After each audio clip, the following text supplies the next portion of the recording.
All right, guys, welcome to our next lesson on essentially atomic structure, how atoms are composed, and because electrons are so important in their arrangement for determining how an atom behaves, we're going to be looking at where those electrons are located.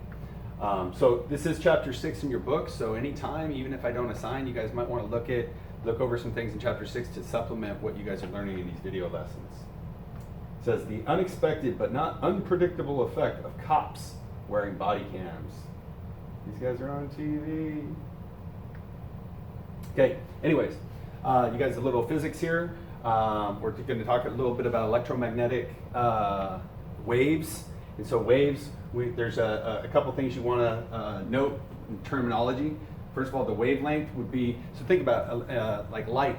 Even light we have here travels like a wave. Just think about like you guys see waves in the ocean, right? So that's how energy is propagated in the wave-like formation. So we can indicate the wavelength. That would be the distance from one crest. That's one height of one wave to the other. That's the wavelength, and we represent that with a lambda sign. So that looks like an upside down lambda, and that's a wavelength. And that we can measure in, for example, meters or something like that. It would just be a length, right? Okay. We can also talk about, okay, so the distance between corresponding points of adjacent waves is the wavelength. Okay, so that's what we're saying here. Okay. We can also talk about the frequency. Now, frequency is measured with the Greek letter mu. It looks kind of like a V. And frequency is how often, how many waves, like just imagine you have a buoy, and just imagine a buoy going up and down. How many waves go by that buoy every second, for example? So frequency can be measured in like waves per second. We'll just say per second. In fact, I'll just use a little s for second. So that would be like waves per second, okay? It says waves traveling at the same velocity, the longer the wavelength. When you guys agree, the smaller the frequency. Obviously, the longer that those are spread out, you're going to have less waves traverse a stationary point in a given amount of time. Okay, you guys, here's what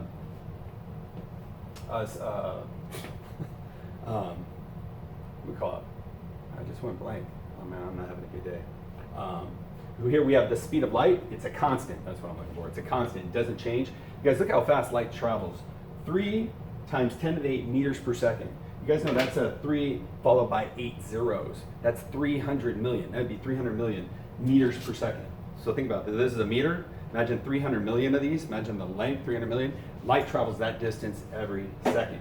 So that's a constant, the speed of light. Oh, and just to kind of give you guys an idea of what we're talking about here, when we talk about electromagnetic radiation, that's what exists around us, right? And you think about all the different kinds of radiation. The one that we're most familiar with is visible light.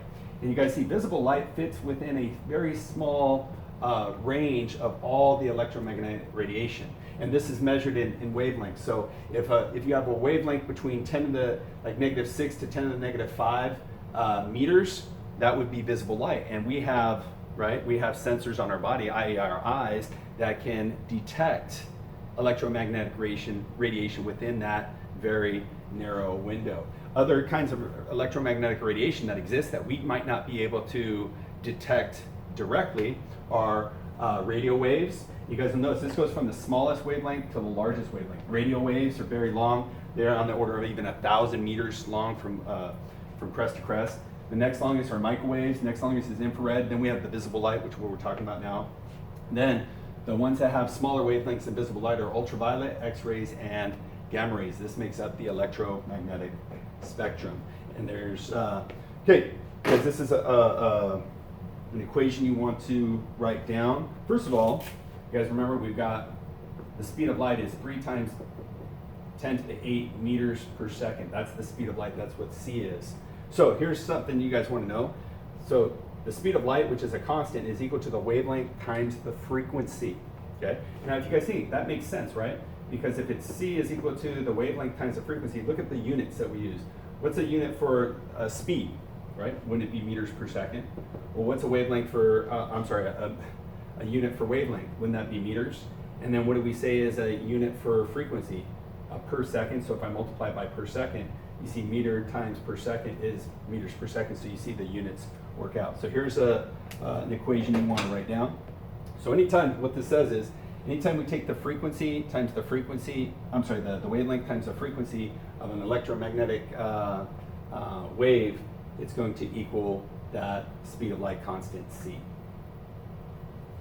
Well, you guys, all these kinds of light correspond to a different amount of energy. And what you'll find is, the smaller the wavelength, you guys, we can actually look at this. Look, if the product of wavelength times frequency equals a constant, then what do you guys think? The larger the wavelength, and we've already talked about this, wouldn't it be the smaller the frequency? And the smaller the frequency, the larger the wavelength, right? Well, what you'll find is the ones that have the smallest wavelength, right, corresponds to having the largest frequency. That means, right, the smaller the wavelength, the faster, the more those waves will traverse a stationary point in a given amount of time. Well, once again, each electromagnetic radiation corresponds to a certain amount of energy. And I'm kind of going quick here. And I'm kind of, just for sake of time, I'm skipping some of the history that leads us to this. But here's another equation you guys want to write down. Energy is equal to what's called Planck's constant times the frequency of we'll say light, okay? So you guys, this is Planck's constant, so you guys write that down. Planck's constant is 6.626 times 10 to the negative 34 joule seconds. So what you guys will find is, if this is a constant, so if the energy is equal to a constant times the frequency, well, this doesn't change, right? So wouldn't you guys agree? So electromagnetic radiation that has a high frequency, what does that correspond to? The larger the frequency, the larger the amount of energy associated with it. The lower the frequency, the lower the amount of energy associated with it. So what we'd say is energy and frequency are directly proportional, or are proportional. Okay, so it's saying if one knows the wavelength of light, one can calculate the energy in one photon or packet of that light. Okay, so let's try to try to make this a little bit more real.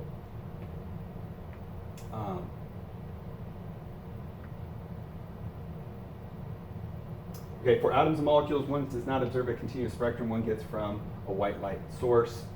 Basically, you guys, if I were to look through a prism, this is a spectroscope. Some of you guys remember from last year, I pointed at white light. I'm going to see all the colors of the visible spectrum. You guys remember Roy G. Biv, and it will always be. And once again, you guys, these are the various lights within the window of visible light, and these actually correspond to different wavelengths. The red side, this is red, orange, yellow, green, blue, indigo, violet. This is higher wavelengths, and these are shorter wavelengths. And you guys remember, the shorter the wavelength, when you guys agree, the shorter the wavelength, the greater the frequency, and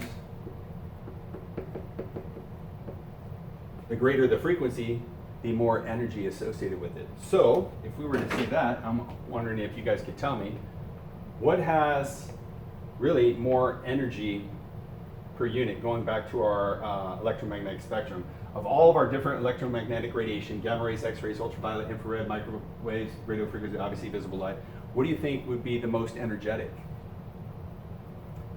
Hoping you guys would have predicted gamma rays, and why is that? We look, gamma rays are the shortest wavelength, so the smaller the wavelength, if the product is equal to a constant, the smaller the wavelength, the higher the frequency. And then look, the higher the frequency, if these are proportional, the greater that this value is, the greater that this value is. So this would be the most energetic part of the electromagnetic spectrum, and the radio waves would be the least energetic. Like I said, guys, little physics here, but you guys, all the core sciences, biology, chemistry, and physics are all interrelated, and so occasionally we're going to show you how we're going to bridge the gap between those. Oh, so that's what this is showing here. Oh, just so you guys are familiar, okay, so you guys, what I have here is I have a neon gas in this spectral tube, so where you guys can see the chemistry associated with it. Okay, so this is neon, it's atomic number 10. So then what I'm going to do is just pass an electric current through it. You pass an electric current through that neon gas, and here's what you get. A light is given off, okay?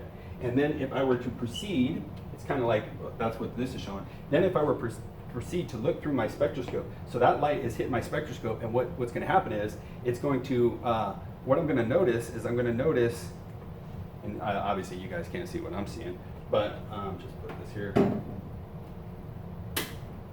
So what I notice are very distinct spectral lines. In fact, you guys can imagine it's orange, and really what you guys are seeing here with the visually, all of those all that light is hitting your eye at the same time. Because remember, light all travels at the same speed, so it's all hitting your eye. And what you're seeing is a combination of the various lights that make up that. So you can imagine it was orange. You can imagine there was some red there. I don't even have orange, but you know what's kind of remarkable? There was actually even a green in that a green that I recognized. These are called the spectral lines.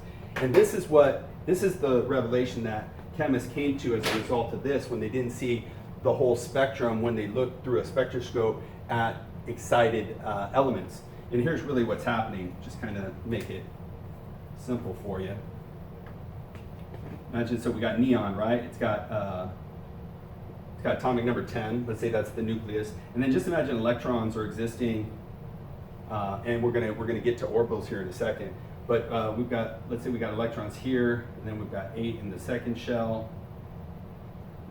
What happens when I was passing electric current through it, those electrons are getting excited, and then what do? They jump to higher energy levels. So just imagine electrons jumping to higher energy levels. Let's just say there was an empty orbital here, and then one could even jump out here. What do you guys think about it? When the electrons jump to higher energy, because remember they're existing in the place of lowest potential energy, where the electron's going to be found as close to the nucleus as possible. Well, when they jump to higher energy levels, what are they going to inevitably do? They're going to fall back down. So when those electrons fall back down, so what they're doing is they got excited via the electric current to jump to higher energy levels. As they fall back down, now they're going from a place of higher potential energy to a place of lower potential energy. What happened to that?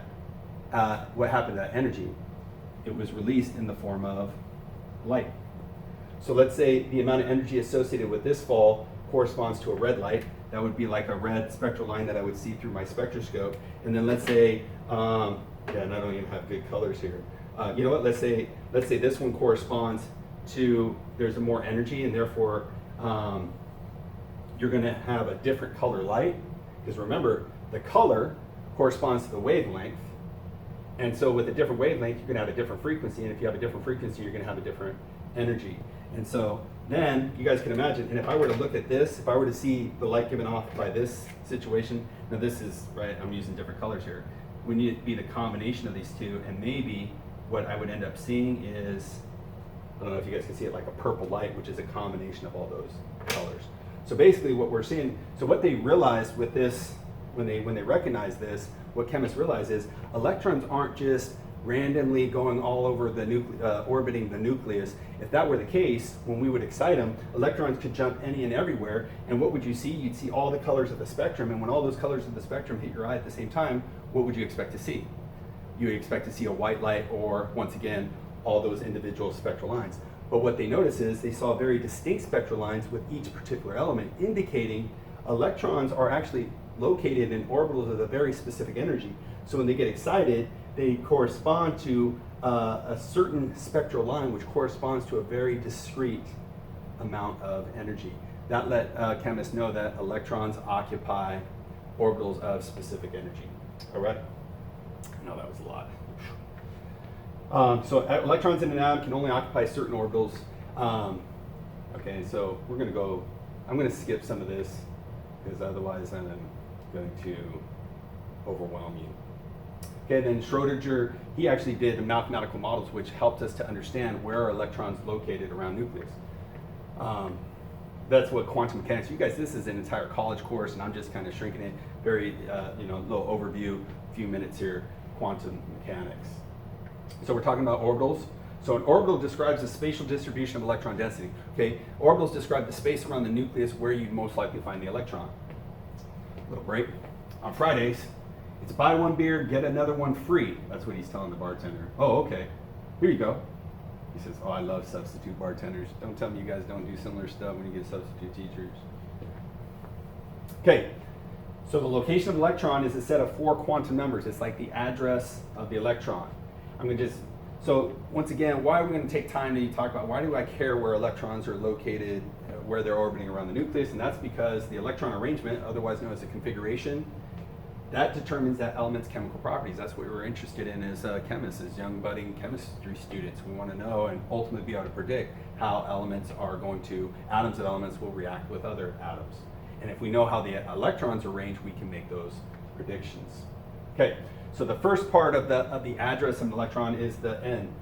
That's the major potential energy level. So you guys can kind of look at it kind of like this. You can kind of look at it as like this would be maybe energy level or shell number 1 and shell number 2, and just kind of think of them as distances from the nucleus. Okay. Then electrons occupy certain orbital types. There are 4 different orbital types: S, P, D, and F. Those have certain shapes associated with them. Okay, check it out. Here's an S orbital. And you guys, so for example, if this is the nucleus, and it looks like from the video that they're showing, right, doesn't it look like there's like thousands of the blue? You guys, those aren't like thousands of electrons. That'd be like 1 electron. But why? It's kind of like if it was taking still pictures at various times, you'd see the electron would be in different places. Well, if an electron occupies an S orbital, we'd see what that's saying is the electron will occupy a space around the nucleus that's spherical shaped. So just think S for spherical shape. Electrons can also occupy what are called p orbitals. Think of p like pear-shaped, kind of like, it's got 2 lobes. So an electron could be in what's called a p orbital.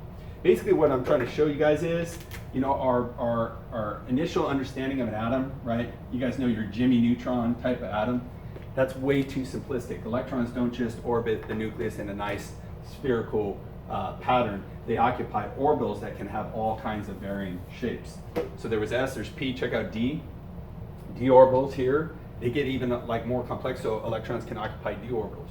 Okay, then not only can they occupy a specific a type of orbital, the electrons will be found in a very specific orbital. So these numbers here correspond to the orbital types here. What this tells us is there's 1 type of S orbital, just spherical. There's 3 types of p orbitals, 3 specific p orbitals, and here's the reason why, guys. Think about a nucleus. Well, you can have a p orbital, remember it's that pear shape, around an x-axis, but couldn't that pear shape be also around the y-axis and around the z-axis? You guys remember atoms are 3-dimensional. So there's the 3 corresponds to 3 specific p orbitals. There are 5 specific d orbitals, and there are 7 specific f orbitals. Okay, lastly, electrons, each specific orbital can hold a maximum of 2 electrons, but you guys remember, electrons are typically would repel each other. They can only occupy the same orbital. They can be in the same orbital, right, orbiting, if they have opposite spins. Electrons are kind of like the Earth. Not only does it revolve like the Earth revolves around the sun, not only does an electron revolve around a nucleus, but what else does the Earth do as it's revolving? It's also spinning. It's rotating on its axis. That's the same thing with the electrons. You can think about 2 different spins. Think about 1 electron spinning clockwise, and another electron could be spinning counterclockwise. And so if that's the case, then energetically they could still occupy the same orbital if they have opposite spins. Okay, so you have s orbitals, so you can have an s orbital, a 1s orbital. You can also have an s orbital in the 2nd energy level and the 3rd energy level. Just think about it, it's just further that the electrons could be found from the nucleus, but you guys see the shape is the same. Once again, 3 specific p orbitals because of this 3 x, y, and z orientations around that nucleus. Look at D. We said there was 5. You guys, that's why I'm not going to have you draw it. This is kind of crazy stuff. This is what Schrodinger figured out with the Schrodinger equations, what these spaces around the nucleus would look like. But just remember, there's 5 specific d orbitals, and then there's 7 f's. Okay. So, off-ball principle, electrons, we're going to use E- to represent electrons, fill orbitals of lowest potential energy first. It's just kind of like this, guys. Just like, if I had a pen and I just dropped the pen, where's it going to go? It's going to go to the floor. Why? It's going to occupy the place of closest to the center of the Earth due to gravity. That's the place of lowest potential energy. Same thing with electrons. Where are electrons going to want to be, guys? Aren't they going to want to be as close to the nucleus as possible? But once certain orbitals that are closest to the nucleus are filled, they can't hold, remember, each specific orbital can only hold a maximum of 2 electrons. Then, once that's filled, then the electrons will be found in the orbital of next lowest potential energy, and so forth as they arrange around the nucleus. Pauli exclusion principle, no 2 electrons can have the same set of quantum numbers, okay? All right. Note, Only 2 electrons with different spin can occupy any specific orbital. Notice I put these like the font really large, so that's probably something maybe you'd want to write down. So pause it if you needed to write it down. Okay, how these electrons, remember we're doing what's called electron configuration. Those of you guys had me last year, you guys kind of remember this. Those who haven't, this might be new to you. We can use the periodic table. In fact, it shouldn't be surprising if it's the electron arrangement configuration that determines a chemical's properties. And Mendeleev used the chemical's properties in order, an element's properties in order to place in the periodic table. It shouldn't be surprising that there's a link between that, and ultimately, we can use the periodic table to determine what's called the electron configuration of an atom. Okay, so you guys on a periodic table, hopefully you guys have a periodic table you have at home that you can tag up. So this is showing you where you'll find the electron, the outer electrons of certain elements. So these elements here, you guys see the 2 first columns, the alkali metals and the alkaline earth metals. You're going to find their outer electrons in the s orbitals. Over here, these ones here, all the way from boron all the way to the noble gases here, those you're going to find in p orbitals, and the ones here in the middle you're going to find in d orbitals. What I'm going to show you is, okay, let's remind you guys how you guys are going to write the electron configuration. Let's do one. Let's do calcium. So you guys, calcium, if you look on your periodic table, it's right here. I look at my periodic table. Calcium has atomic number 20. That means it's got 20 protons. That's 20 electrons. Okay. So I need to find where are those 20 electrons located. Okay. So this is the electron configuration for calcium. Here's how you do it, guys. You just kind of follow it. Okay. So, you guys look at the periods here. Those correspond to, you could say, energy levels or shells of electrons. Okay. So the first electrons are found in the 1s orbital. And how many electrons can it hold? 2. 2 electrons in the 1s orbital. Now that orbital is full, so now where the next electron is going to be found? In the 2s orbital. How many electrons can that hold? 2. Now once the 2s orbital is full, then the orbital of next lowest potential energy will be the p orbitals located in the second energy level. And you guys see, if you guys count the groups here, there's 6 of them. It can hold a maximum of 6 electrons. You guys, that's not surprising. You remember we said there's 3 specific p orbitals, x, y, z, and each one can hold 2 electrons, therefore for a total of 6. So now once the 2p is full, where do the next electrons go? They're going to be found in the 3s orbitals. Once again, that can hold 2 electrons. Once the 3s orbital is full, then the 3p is full. Once again, that can hold a maximum of 6 electrons. And I'm kind of keeping track. You guys remember calcium has 20 electrons. So I'm going 2 and 2 is 4, and 6 is 10. 2 and 6 is 8, so I have 18, so I have 2 more electrons. Where are those found? In the 4s orbital. So then that would be the electron configuration for calcium. I went kind of quick because the vast majority, if not all, you guys have already had some introduction to electron configuration. I'm just reminding you guys after a year or so. Okay. Is this saying anything else? No. Okay. You guys, just some anomalies. Those are just some, like, unfortunately, it kind of gets, okay. We'll show you guys an anomaly, okay? Here's one. Anomaly is something that kind of deviates from the general pattern. And that's unfortunate. That's what we're kind of dealing with in AP. In regular and honors, I would just kind of tell you guys general principles and everything kind of worked according to the pattern. But in in real life, there's always exceptions, and that's kind of what we address a lot here in AP Chem. So we're going to do chromium, okay? You guys, I don't know if you guys can see this really well, but chromium is right here, okay? It's atomic number 24, so therefore it's got 24 protons, 24 electrons. Okay, so here's how we would do the electron configuration. So this is good practice again. Guys, look, it's 1s2. You guys are going to notice, look, it's all going to be the same because aren't the electrons, regardless of the atom, going to want to be found in the place of lowest potential energy, which are all the same orbital shapes and types around the nucleus of all these elements. And then the next is, look, 2s2. So I'm just kind of walking this through so we have one more practice. Then it's 2p6. You guys notice, look, see how these correspond? This is the first period, this is the second period. You guys see second energy level, and then what is this? Well, it's third, 3s2, 3p6. And then, look, now we're at the fourth period, so it's 4s2. Oh, and this is another thing too. You guys remember the d orbitals, if you guys look from the previous one, so this might be new to those who haven't been introduced to this before. The d orbitals are first found within the third energy level. So even though, look, the transition metals here, their outer electrons are found in d orbitals, but just even though this is the fourth period, you guys see it as 4s2, the D's are the first d orbitals are found in the third energy level. So these are actually 3d. And then you guys, these would be 4d and these would be 5d. So these are actually the energy level is one less than the corresponding period. So it's actually 3d, and then I just count over 4. And you guys, look, if I do it right, chromium had 24 electrons. I add those all up, it's 24 electrons. But if you guys, up until you went to AP Chem, if you guys gave me this back in regular or honors chem, I'd say, yep, okay, I'm satisfied with that. You're showing me you know how to do electron configuration. But in actuality, it doesn't quite look like this.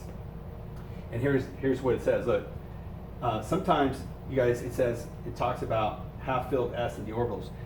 You guys remember, the d orbitals can hold a maximum of, you guys remember, there's 5 d orbitals, and each can hold two electrons for a total of 10.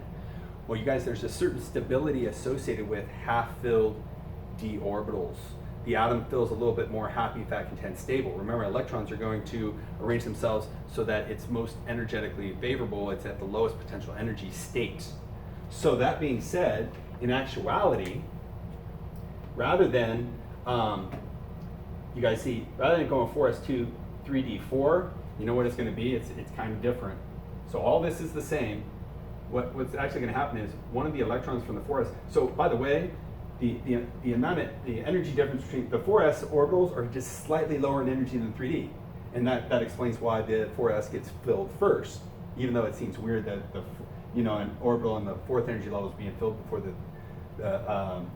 d orbitals in the third energy level, but it's because it's slightly lower in energy. But nonetheless, they're very close in energy. So it's such that, you know what, one of those electrons in the 4s orbital will actually occupy a d orbital. So how it's actually going to end, it'll actually end 4s1, 3d5. You guys see, once again, what are we saying? How can we predict that in the future? Remember, I said there's a certain stability also associated with half-filled. So you guys remember, right, there's 5 d orbitals, right? So then when electrons are filling, right, they'd fill one, then they fill another, then they fill another, then they fill another. Well, like we said, if you have them half filled, and that's what you have here. So one of the electrons from the 4s, you guys see, remember we had 2 electrons from the 4s, one of them will actually jump to a 3d. So these are the 3ds. Notice we haven't changed the number of electrons, but the arrangement is slightly different. And that's what they're saying. So how is it going to end? Oh, and then you guys remember the abbreviated way, because you guys can see how it would get kind of redundant with these, especially these very large atoms that have a whole bunch of electrons. Remember how I said you could do it? You can use an abbreviation. So for chromium, you can always use the noble gas that precedes it. And here's the reason why, because you guys have all the electrons in an atom.